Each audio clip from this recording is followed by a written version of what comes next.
Salut tout le monde! Tu t'es déjà retrouvé dans un repas de famille où ton oncle te demande « Et toi, tu veux faire quoi plus tard ?»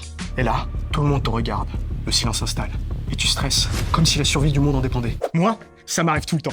La pression, elle est grande. Il faut que tu trouves un métier que tu aimes, bien payé, en accord avec tes valeurs, et que tu mettes pas 10 ans à décrocher. J'ai une info qui pourrait te plaire. Ce métier, il existe. Il en existe même plein. Je te parle des métiers de l'assurance. Les assurances? Mais t'es sérieux? Après quoi, tu vas me vendre des contrats habitation aussi? Je vais te raconter ce que j'ai découvert. C'est un secteur en pleine transformation et qui pourrait cocher beaucoup de cases dans ta checklist. Moi, quand je pensais assurance, je voyais les choses un peu comme ça. Oui, Christine, il me faudrait les formulaires B14 et T18 sur Internet, s'il vous plaît. Oui, sur l'Internet. Sauf qu'un assureur, c'est surtout quelqu'un à qui tu fais appel quand il t'arrive un truc compliqué dans la vie. Genre, dégâts des eaux. Il va évaluer le montant des dégâts pour t'indemniser et te mettre en relation avec les meilleurs professionnels pour régler ton problème. Par exemple, s'il y a une fuite chez toi, c'est un plombier level expert qui débarque en 2 secondes. 3 peut-être. Second cliché, l'assurance c'est pas fait pour les jeunes? Si.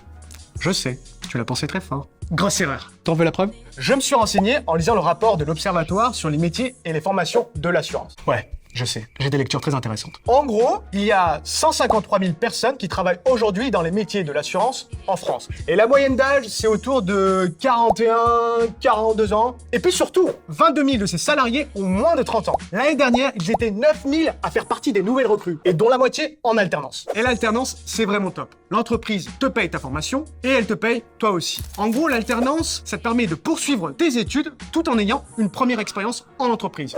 Et si ça se passe bien, tu peux signer un CDI derrière. Mais si tu préfères un cursus plus classique, ça marche aussi. De toute façon, dans l'assurance, ça recrute à tous les niveaux. Ça va du technicien à Bac+2 jusqu'à Bac+5, voire Bac+8 pour les métiers les plus qualifiés. Et t'es même pas obligé de faire des études orientées assurance, parce qu'ils ont des besoins dans tous les domaines, que ce soit en cybersécurité, en relations clients, en stratégie, en communication, etc. Donc, même si tu as déjà commencé tes études et que tu te dis « Tom, il a trop raison, j'aurais dû me renseigner avant », tout est possible. Et je te parle même pas des perspectives d'évolution. Tu peux avoir 1000 métiers dans l'assurance et donc 1000 expertises à faire valoir. Dernière chose pour te convaincre, s'il y a bien un secteur avec plein d'opportunités d'embauche, même dans la période actuelle qu'on traverse, c'est bien celui des assurances. C'est pas moi qui le dis, c'est dans le rapport. Donc, dans le rapport, ça te dit que le secteur continue à recruter massivement malgré la crise. Rien que dans les sociétés d'assurance, tu as eu 17 000 recrutements en 2021, dont plus de la moitié en CDI. En même temps, c'est normal.